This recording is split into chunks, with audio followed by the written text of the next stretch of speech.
Over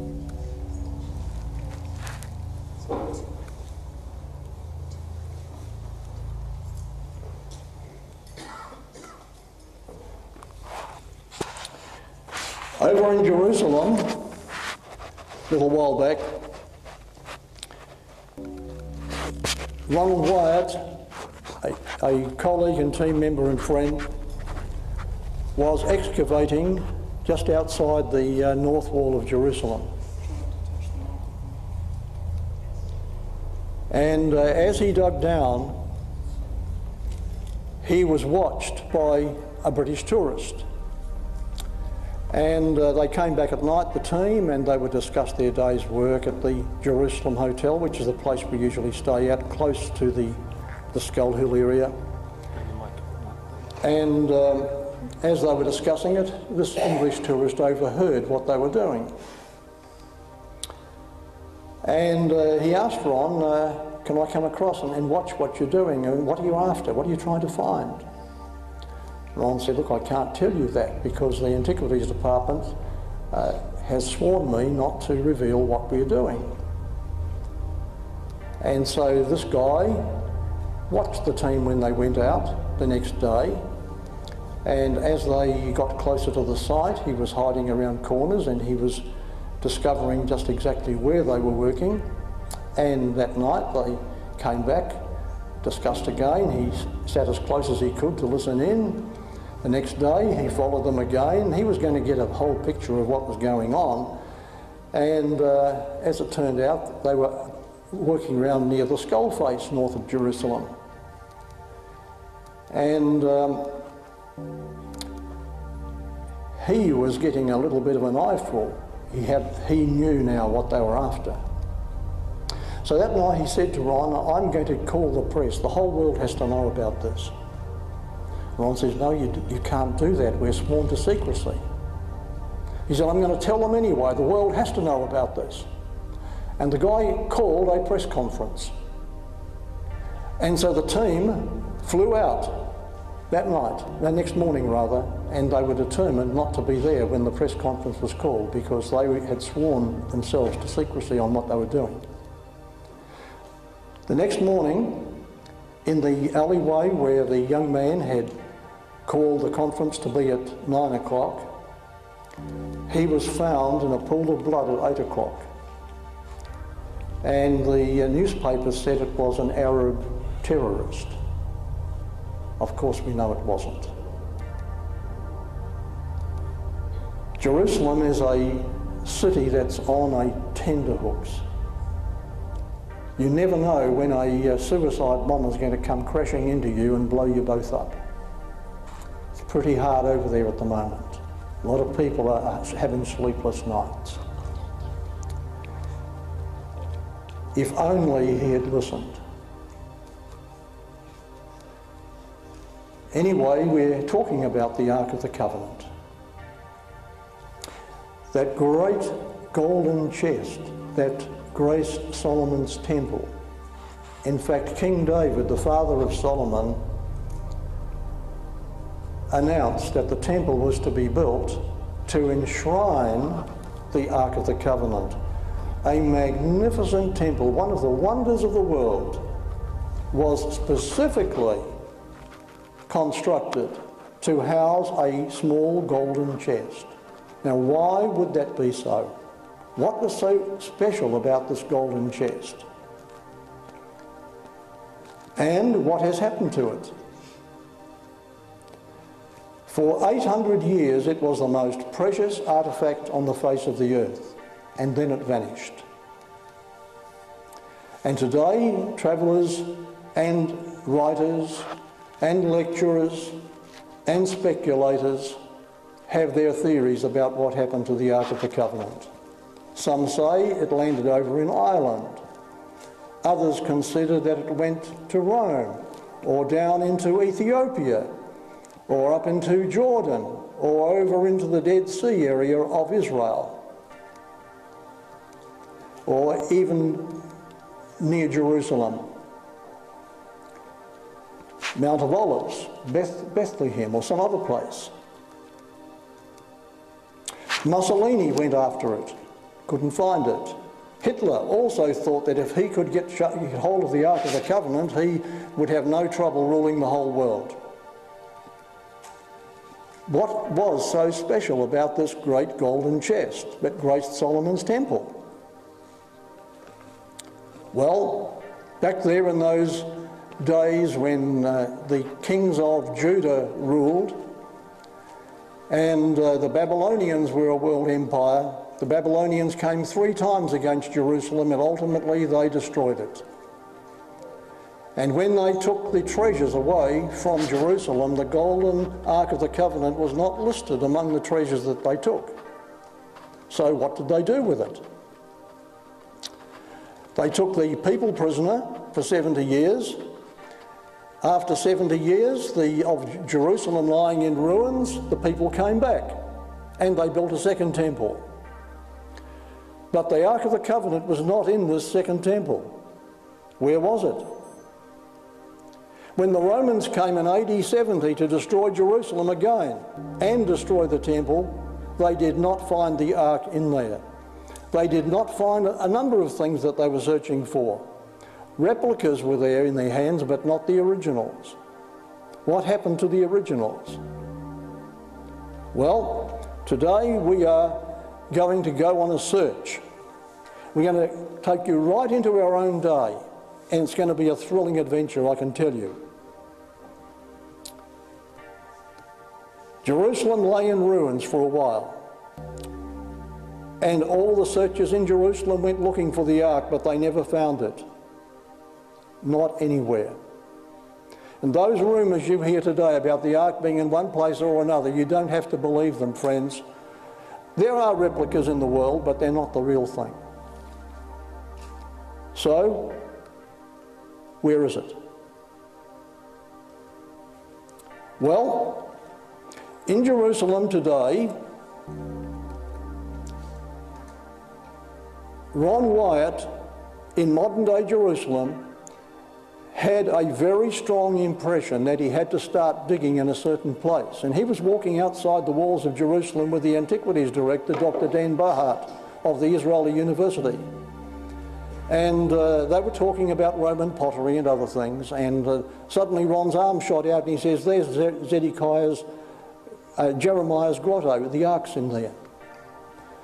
Now that was uncharacteristic of him, because immediately he said that wasn't even in my head. How did it come out of my mouth? And the Antiquities Director said, Mr. Wyatt, I'm going to give you a permit. Come to my office. You go and start digging. And that again was uncharacteristic. That's not how it happens in Israel. And so the digging commenced at the end of 1978, near the skull face, about 750 metres north of the Damascus Gate of Old City of Jerusalem. Actually, it was just a rubbish dump there with a few dead cats on it to start with, and they had to clear away the rubble of many centuries that had been building up in front of the cliff face. And as they did so, they found that there were some niches in the cliff face. First of all, they found bones, and they realised this was a site where people had been stoned to death. Now, people being stoned to death were always done, the job was always done in a particular place. Not too many places around the city were polluted by such an act. And so there was a select place where the traditional stoning took place, and also crucifixions. The Romans took over the same site. They had found an execution site. Now, when we think of a crucifixion, we often see pictures of a crucifixion on top of a hill, don't we? But a Roman custom was not to do it that way. In actual fact, the Roman writers themselves tell us that they always selected a spot close to a public highway. And this was done in order that it be a deterrent to everyone else. So where people were passing by, they would do it. There was no road went up over that hill and then down the other side. The roads always went around the sides of the hills and where they were going. And so the execution place would take on the side of a hill, not on the top of a hill. In fact, here's a Roman historian himself saying, whenever we crucify criminals, very crowded highways are chosen, so that many shall see it, and maybe be moved by fear of it, because all punishment does not pertain so much to revenge as to example. It was done publicly as a deterrent, and as many people as possible were invited to come past and have a look as they travelled along the highway. And the New Testament, actually speaking of the crucifixion of Jesus Christ, says the same thing. It says, they that passed by jeered at him and wagged their heads in mockery. So it was a place where people were passing by. It was a public road, a public thoroughfare, not the top of a hill. Now, as the team came down in front of the cliff face, they came upon some very interesting shapes. And these were like plaque holes in the side of the cliff face into which notice boards had once been inserted. And of course this was a custom that often when a criminal was executed, his name or his crime or both were inserted into a signboard so people could read what it was all about. And in this case here, just outside Jerusalem, there were 3 of these all close together. Here I am standing with team member Bob Murrell in front of one of these. And there were 3 of these. Now it's interesting that there were 3 languages used in Jerusalem in the 1st century. There was Hebrew, Greek, which was the universal language, much like English is today around the world, and there was Latin, because the Romans occupied the area. And that would account for 3 languages expressing the crime of the criminal that was being executed. And so we have those 3 plaque holes there at this execution site. As the rubble was moved further down, a ledge was found, a stone ledge, which went out about 8 feet, and in the middle of it there was a stone, a squarish stone about 13 inches by 14, and it had finger marks to lift it up. And when you lifted it up out of the rock, you would find there was a post hole underneath which went down 23.5 inches. And this evidently was a place where a square cross had been inserted. And there is the square stone. And there I am just giving you the idea of the size. It's about 4 inches thick.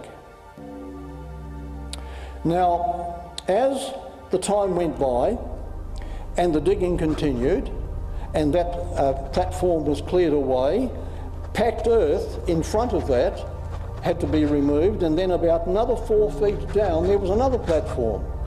And that second lower platform had 3 cross holes in it. So here you've got an elevated cross hole, and 4 feet lower down, just in front of it, 3 more cross holes for execution. And crucifixion, of course, was the popular Roman method at that time. Now, interestingly, there was a crack coming out from the higher cross hole and going down into the rock below. And the crack had not yet been examined, but would be later. As the clearing took place around the lower and upper platforms, there was found to be a stone wall in front of the cliff face that had been constructed, and the stone wall came out at right angles from the cliff face, as though this had once been a building that had been constructed around the crucifixion site. There's part of the wall you can see there now. And there was another stone coming out from the cliff face that was typical of what was used in ancient times as an altar stone. Now, the whole picture of this was at a place called Skull Hill, which has always been, and still is today, called Skull Hill. And you can see the shape of the skull, can't you? Now, there you have the back wall and the altar stone and the cross holes. And then as the earth was moved away, truckloads, many truckloads of rubble had to be taken away during this excavation. And then a roundish stone, like a round tabletop, was partly uncovered. But because there was so much rubble above it, the clearing wasn't completed, and it would be some time before the size of that stone would be determined by radar. It turned out that this round stone was 13 feet 2 inches in diameter and little less than 2 feet thick. Just try to remember those two figures, will you? 13 feet 2 by almost 2 feet. We'll come back to that a little later. Very significant. Now, this was a 1st century building. In fact, a coin of Tiberius, the Emperor Tiberius, was found among the rubble of this structure. So there you have the setting for the various components of this location that was gradually uncovered. Now, we little suspected at that time that a secret of, I'll say this again, we little suspected at that time that a secret of this location was lying on the opposite side of the world in New Zealand. We'll return to that later. The key lay on the other side of the world to understanding what this all meant. Now, when all the rubble had been cleared away, there was found no entrance for any cave system whatsoever. And so it was determined to break into the system, and once that was done, it was found to contain a honeycomb of natural caves and crevices and tunnels inside the mountain. And in one place, it went down 40 feet before it continued, and then you'd come to another dead end, and so you'd start again, and you'd go this way and come to another dead end, and this went on for 2 years.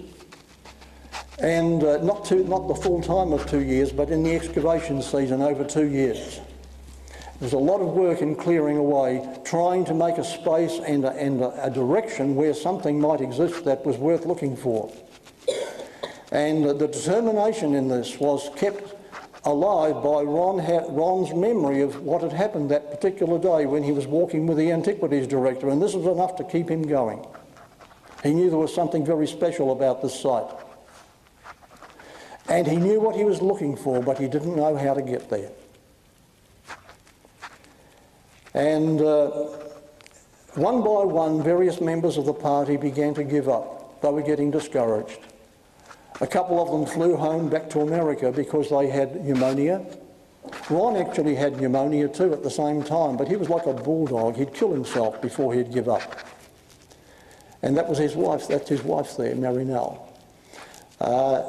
As they dug and went further in, it was dusty, it was unpleasant, it was frightening because you had to squeeze through little places, you had to let the air out of your lungs sometimes, and then when you tried to fill it, you were so compressed it was hard to fill up your lungs. That's how narrow some of the cavities were as you crawled your way through. Very, very, you wouldn't want to be claustrophobic. Anybody here claustrophobic? Yeah, I think a few of us could be in certain situations. There's an air hose trying to purify the air underground. And this work went on from late 1978 until January the 6th, 1982. And on that date, something interesting was going to take place. But very few in the team were still working at the time. Most of them had given up. They came to Ron and this little Arab boy, Rafat, we'll call him. That's not his real name. I want to protect his identity. We're working here together, and Rafat was slim. he could squeeze his way through little cavities where some of the more well-built men couldn't do that, and he would look and say, no, that's not worth following, and they'd keep him there, and he was very good at that. And they came to this new spot, and there was a stalactite about 14 inches long blocking it. They removed the stalactite, and Rafat pushed his way through. In a few seconds he was out. He was trembling, he was shouting, "What's in there? What's in there? I don't want to be here." Now, he never again worked underground. That was just whatever had happened. He said he didn't see anything, but something had happened. And Ron knew that now he had to go that direction. He pushed his way through, and that's the stalactite. He pushed his way through, and he would eventually find himself in a cavern system. And he had about 18 inches clearance between some stones, a whole lot of stones, and the ceiling. And as he pushed his way through, over a certain distance, he realised that underneath these stones there was dry rotted timber, and underneath the dry rotted timber there was dry rotted animal skins. And underneath that he caught a glimpse of something shiny with his torch. And he knew instinctively that he was in a cave where some remains of Solomon's temple had been secreted.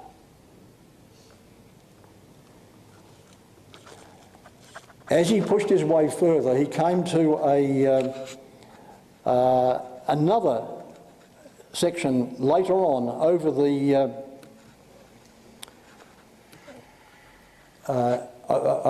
top of the stones, where the stones stopped and a stone case went to about 6 inches from the ceiling.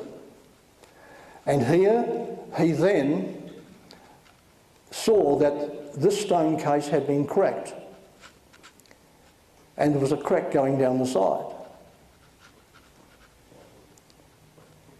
Ron knew what was in that stone case. His torch could see the tops of it, but he couldn't see any more. It would be years later before he actually saw. He went in quite a few times after this, but he knew what he was looking at. Now, the Ark of the Covenant, friends, is something so special that it has even defied the camera on a number of occasions. On the next visit then, he took a Polaroid camera, and even though he could see everything clearly with his eyes, it was hazy on the camera.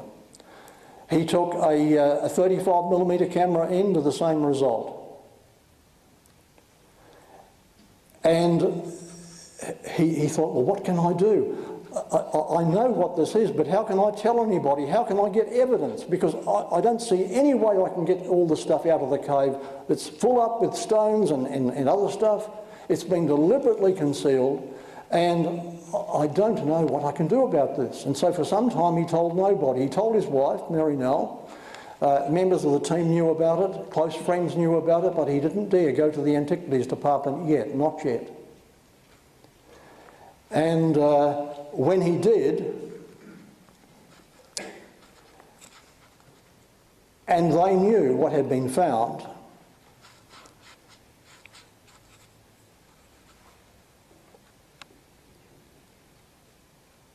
they knew that this was going to be something so explosive it could start a Third World War. Could start a jihad easily, quite easily. And Dan Barhart, that's the man there in the picture, on the right-hand side, and a few of his antiquities colleagues talked about what shall we do. And Dan said, well, look, I'm game enough to go in. If you guys are all chicken, I'm going to go and have a look. He got 3 paces from the excavation tunnel and he collapsed on the ground groaning. He was paralysed for 2 weeks. And later he would make a statement and say, I am never again going to try to look at that Holy Ark. Very strange thing to happen. So, how do they get it in there? Solomon's temple was built, as I mentioned, to house the Ark of the Covenant. To make provision for the Ark's safekeeping, Solomon constructed a sand hydraulic elevator in the most holy place, which was the second room of the temple. And that's the room where the Ark was, which you see there. Now, on the opposite end of the temple, on the outside, there were two pillars. These two pillars were given a name. And in the Torah, the Old Testament, in the first book of Kings, it says, "And he set up the right pillar and called the name thereof Jachin.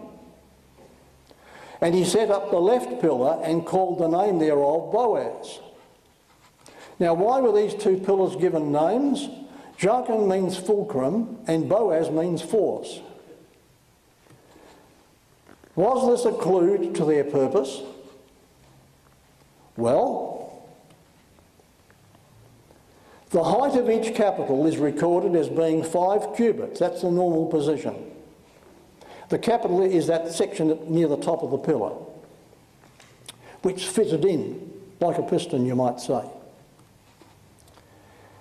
Now, when the Babylonians ransacked that temple, they did not find the Ark of the Covenant, they did not find the altar of incense, they did not find the 7-branch lampstand, and they did not find the table of showbread, the 4 most precious artefacts in that temple. They were not there. But they did note one thing, that the height of the capitals was not 5 but 3 cubits.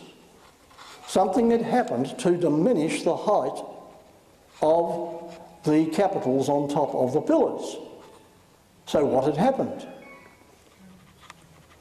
How did 2 cubits, that's about 25 inches, of solid brass weighing several tons sitting on top of a 31-foot high column disappear? What happened to it?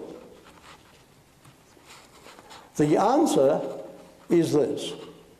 From the normal position, when the pillars stood there with the capital on top, 5 cubits above it, it had sunk down into the pillar and been pushed down. And something had happened with a lever under the temple. And that's how the Ark had escaped capture. The elevator had gone up, the Ark had been moved into the elevator had then gone down, and then everything had, and the Ark had been taken away with the other vessels quite easily from inside the temple, through the floor and out, with no one, the Babylonian army not knowing what was going on, nor anybody else. And then the pillars were, the capitals and the pillars were pushed back into position so no one would ever know. But when they were pushed back, they were 2 cubits shorter. Okay, now the Ark then was transported through a tunnel down into what is now today known as Zedekiah's cave. That's encircled with the yellow line. The emergency escape route was recently discovered. And this is what you're seeing on the map. From the temple, where the blue arrow is, the Ark was taken along the straight line down into Zedekiah's cave and then pushed through a tunnel to a place near Skull Hill, outside the city walls. First into the cave, and what you're looking at now is a pillar which is not a natural pillar. When they cut out the cave, they left some pillars standing so the roof would not fall down, because the city was built above. But one of these pillars is not a natural, untouched pillar. It's a pillar that has been built into place to plug up a hole above in the ceiling. We believe that is the hole through which everything came into the cave. And down along into the tunnel toward Skull Hill, which of course was still in no man's land between the Babylonian army and the city wall. Jeremiah, the prophet that wrote about the ark and who was the prophet that warned the king of the coming Babylonian armies, is believed to have been in charge of the job with the temple priests, and everything was taken into the cave at the end of the tunnel. Okay, now what's so special about this artefact that they had to secrete it away? We read records of people touching it or looking into it and dropping dead.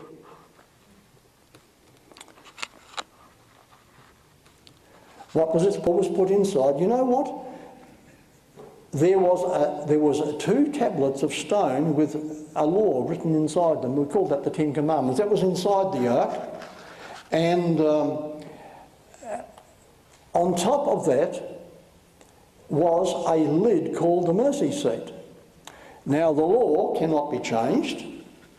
Justice demands a penalty be paid, so someone has to pay it. And that gives us mercy.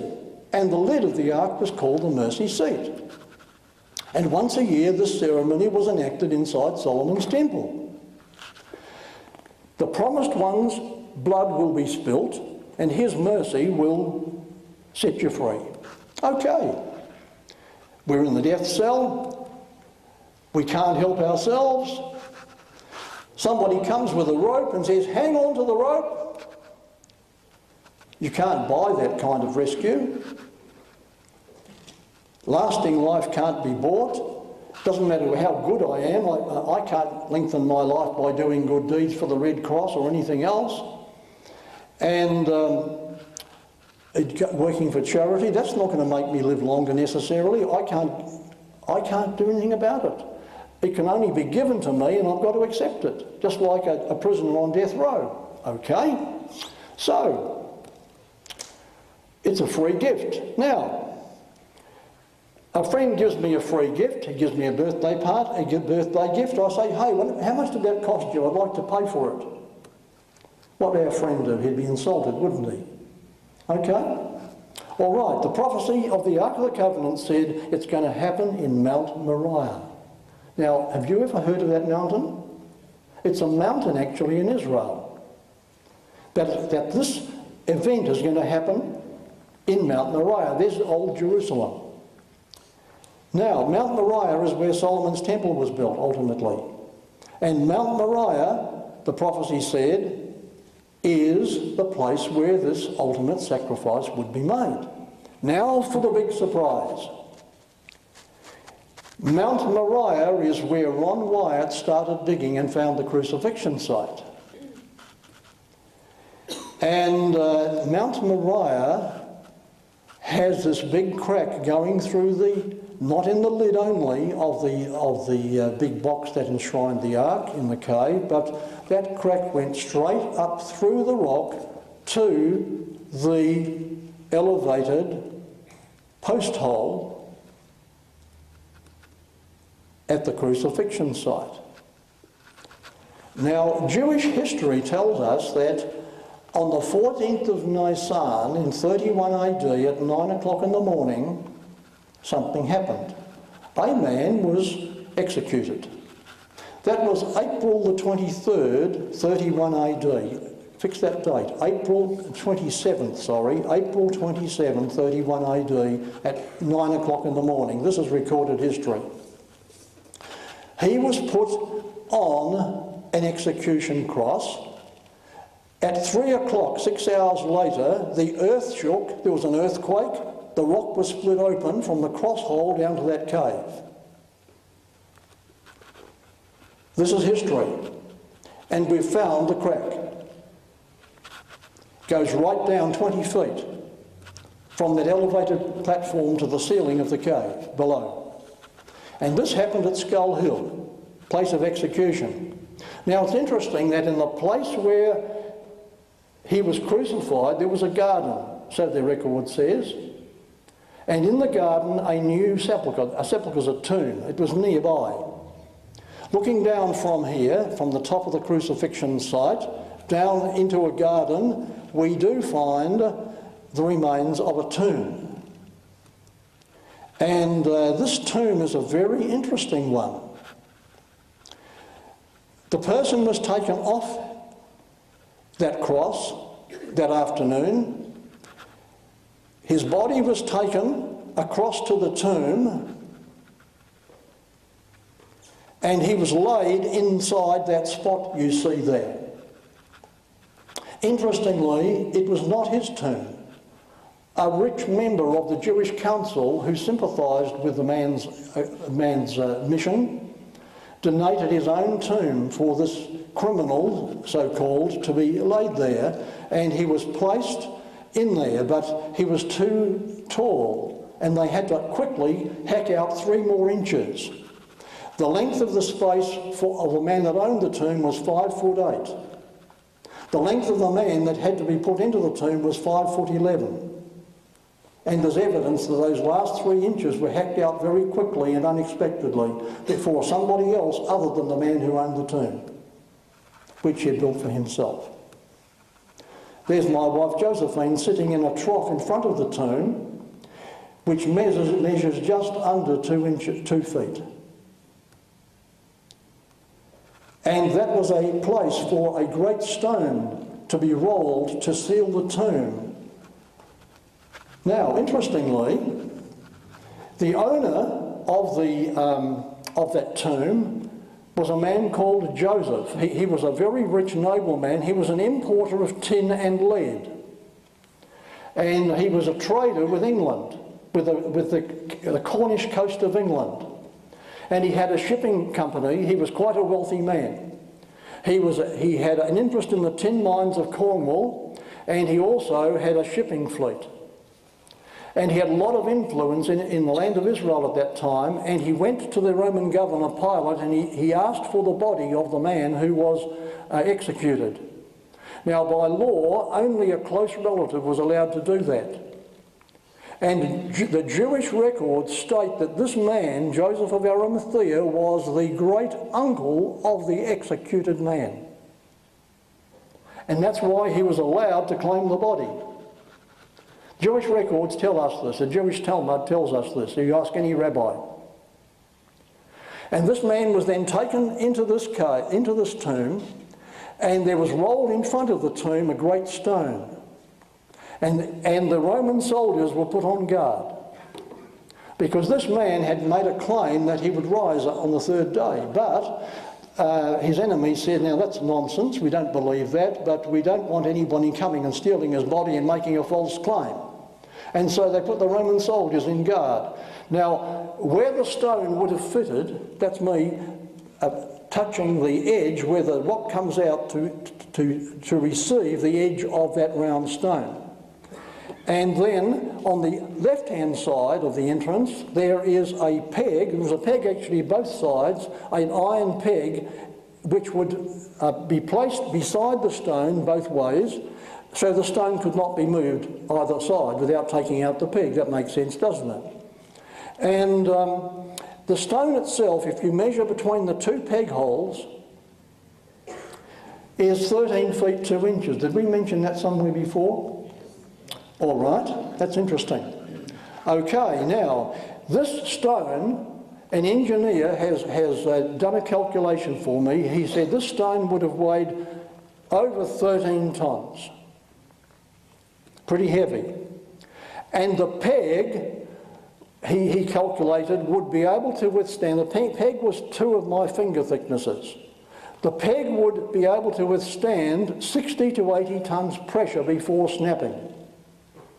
But because it was pliable, it might even have taken more pressure before you could snap it off. And it would have to be done very quickly. You could not take out that stone without taking out the pegs. I mean, 60 to 80 tonnes pressure from a stop-start would be impossible, humanly speaking, just to push.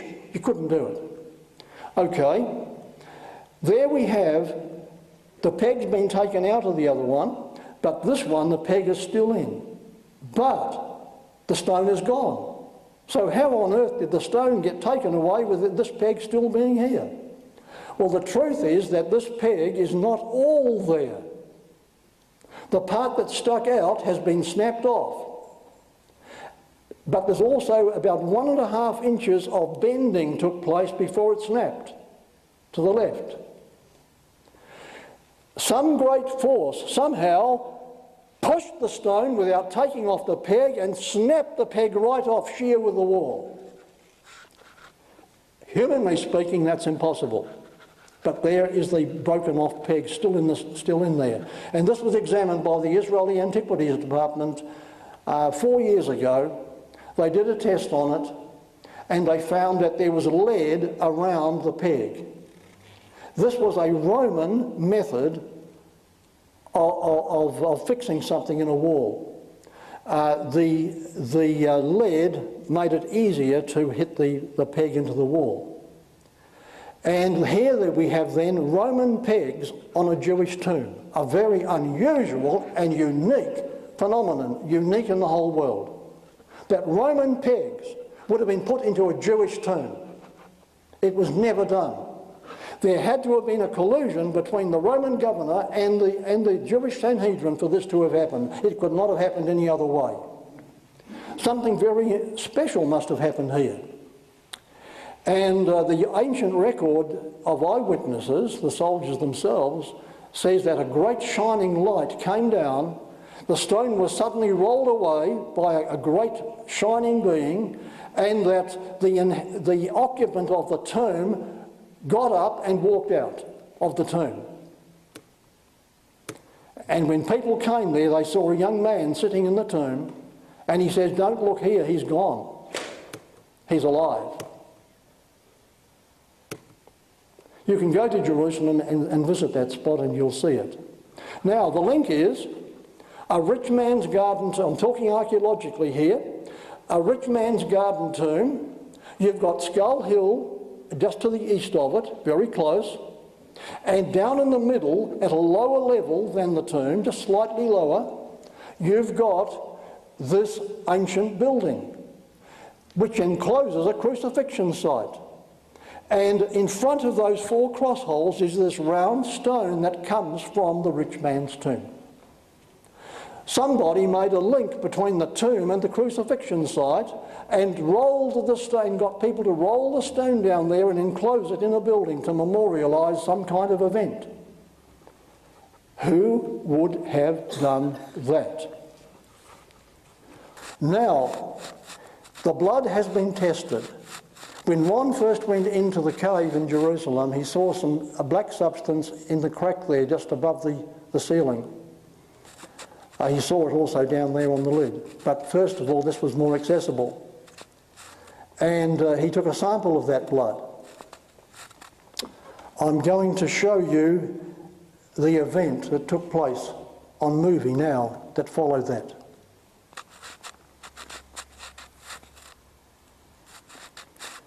This was taken on October the 22nd, 1989, 20 feet underground outside of Jerusalem. Ron is running his finger there, down in the crack.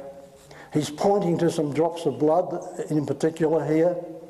He's going to take a sample of one of these in a moment and put it into a canister.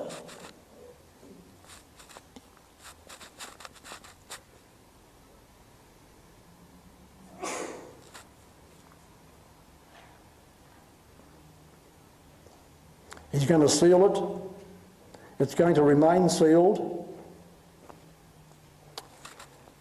This case is going to be opened on October the 10th, 1996. Other samples have already been tested in 6 laboratories in Israel and in America before this, and I'll tell you the result of those tests in a moment.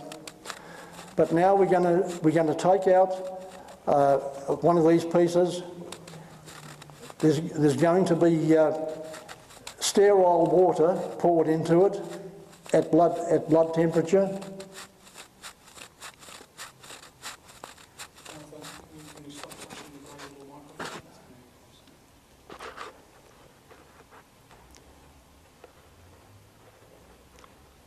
And Richard, member of the team, is now going to put this under the microscope.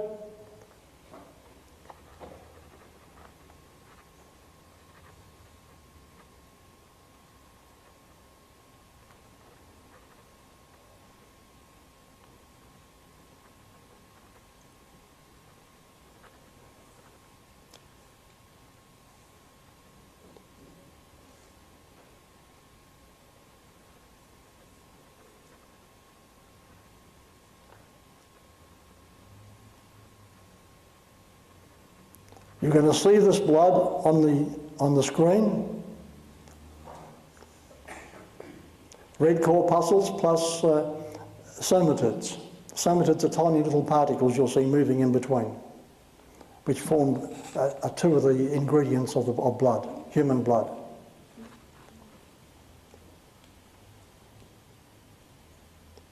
And there it is close up. This blood, friends, was tested at an Israeli laboratory and in several laboratories in America. And when Ron was invited into the laboratory, he asked the man, he said, well, is it animal blood or human blood? The man said, this is human blood. Where'd you get it from? He said, tell me more. And the man suddenly started going wild. He looked as though he was in a semi-panic. He said, tell me, what kind of blood is this? This is human blood, but it's different. Josephine and I were invited by Ron to come and inspect the laboratory analysis of the blood test. The laboratory analysis, I mean, in ordinary blood, any geneticists here today? Geneticists will tell you that all of us receive blood from our mother. We receive from our mother and our father. And we have chromosomes from our father, 23. We have chromosomes from our mother, 23. That's 46 chromosomes we all have. This blood analysed in Jerusalem does not have 46 chromosomes. It has 23 chromosomes from a mother. It has a Y chromosome, which means it's male. But the laboratory man said, this man had no earthly father. That was the laboratory analysis. I'm just going to leave that in your heads. It's worth thinking about, eh? There's our archaeological findings. There's the 2,000-year-old documents. We marry them up, and that's what comes out of it, what you've seen this afternoon. Thank you.